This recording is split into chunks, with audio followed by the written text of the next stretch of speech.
ಶಾಸಕರ ಕಚೇರಿಗೆ ಮುತ್ತಿಗೆಗೆ ಯತ್ನ. ಯುವ ಕಾಂಗ್ರೆಸ್ ಕಾರ್ಯಕರ್ತರು ಪೊಲೀಸರ ವಶಕ್ಕೆ. യൂണിറ്റി ഹോസ്പിറ്റൽ 4 പതിറ്റാണ്ടുകാലത്തെ വിശ്വസ്ത സേവന പാരമ്പര്യവുമായി അത്യാധുനിക സംവിധാനങ്ങളുമായി unity hospital Mangalapuram. Phone 0824243155. Unity hospital. Expect life.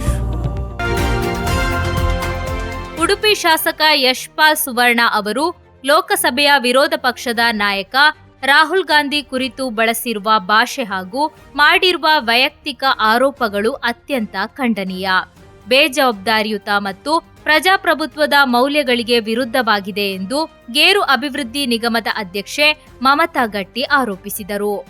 ನಗರದ ಪತ್ರಿಕಾ ಭವನದಲ್ಲಿ ನಡೆಸಿದ ಪತ್ರಿಕಾಗೋಷ್ಠಿಯಲ್ಲಿ ಮಾತನಾಡಿದ ಅವರು, ಯಾವುದೇ ಸಾಕ್ಷ್ಯಾಧಾರಗಳಿಲ್ಲದೆ ವ್ಯಕ್ತಿಯ ಘನತೆಗೆ ಧಕ್ಕೆ ತರುವ ರೀತಿಯ ಆರೋಪಗಳನ್ನು ಮಾಡುವುದು ರಾಜಕೀಯ ಸಂಸ್ಕೃತಿಗೆ ವಿರುದ್ಧವಾಗಿದೆ. ದೇಶದ ಪ್ರಮುಖ ನಾಯಕರ ವಿರುದ್ಧ ವೈಯಕ್ತಿಕ ನಿಂದನೆ ಮಾಡುವ ಬದಲು ಜನರ ಸಮಸ್ಯೆಗಳ ಕುರಿತು ಚರ್ಚಿಸುವುದು ಜನಪ್ರತಿನಿಧಿಗಳ ಜವಾಬ್ದಾರಿಯಾಗಿದೆ ಎಂದು ಹೇಳಿದರು.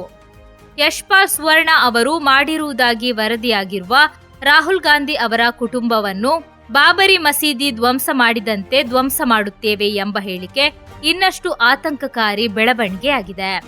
ಇಂತಹ ಮಾತುಗಳು ದ್ವೇಷ ಪ್ರಚೋದನೆ ಹಾಗೂ ಪ್ರಜಾಪ್ರಭುತ್ವದ ಸಂಸ್ಕೃತಿಗೆ ವಿರುದ್ಧವಾದ ಮನೋಭಾವವನ್ನು ಪ್ರತಿಬಿಂಬಿಸುತ್ತವೆ ಎಂದು ಅವರು ಟೀಕಿಸಿದರು.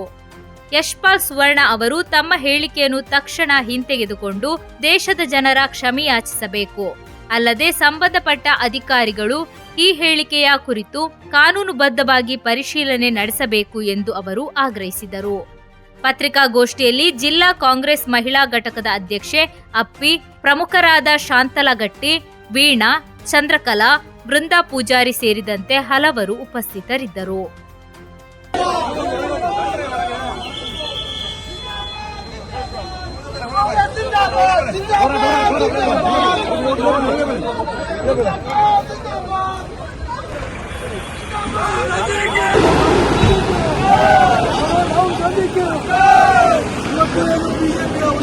ಶಾಸಕ